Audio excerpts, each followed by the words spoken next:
Kamu pikir iblis takut saat kamu berdoa panjang? Tidak, ia justru tenang saat Alkitabmu tetap tertutup. Bukan karena ia kuat, tapi karena ia tahu selama firman itu tidak kau buka, kau akan perlahan mati kelaparan, dan kau bahkan tidak menyadarinya. Coba jujur, kapan terakhir kali kamu benar-benar membacanya? Bukan sekedar membuka lalu menutup lagi karena pikiran melayang. Bukan mencari ayat untuk membenarkan pilihanmu, tapi benar-benar diam dan membiarkan dia berbicara. Kita bilang sibuk, kita bilang lelah, kita bilang nanti saja. Tapi di balik semua alasan itu, ada pola yang sama. Kita lebih memilih kenyamanan daripada kebenaran. Kita lebih suka ilusi kontrol daripada penyerahan diri. Dan ini bukan hal baru. Strategi ini tidak pernah berubah sejak awal. Lucifer pernah berdiri di hadirat Tuhan.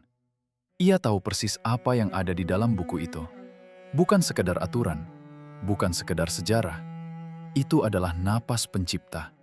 Kata-kata yang membelah laut, kata-kata yang membangkitkan orang mati. Kata-kata yang bahkan Yesus gunakan saat iblis sendiri datang mencobainya di padang gurun. Iblis tidak perlu membuatmu berbuat jahat. Ia hanya perlu membuatmu menjauh dari sumber hidupmu.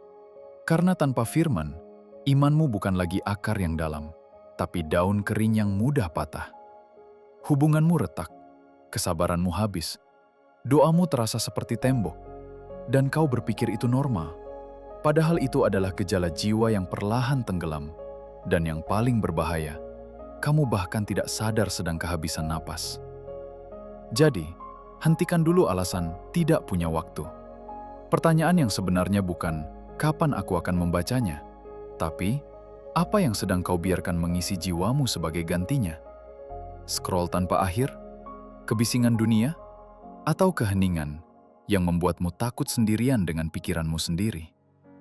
Alkitab tidak pernah berubah. Ia tetap tajam, tetap hidup, tetap menunggu. Bukan untuk menghukummu, tapi untuk membangunkanmu sebelum semuanya terlambat.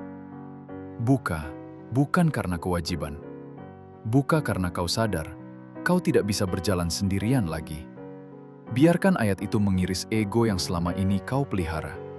Biarkan janji itu menahanmu saat dunia goyah. Biarkan kasih setianya yang tak putus-putus menyapa hatimu yang lelah. Karena pada akhirnya, ini bukan soal siapa yang lebih kuat. Ini soal siapa yang kau percaya. Tutup alasanmu. Buka firman-Nya. Sebelum kamu lupa, bagaimana rasanya mendengar suaranya? Tuhan memberkati.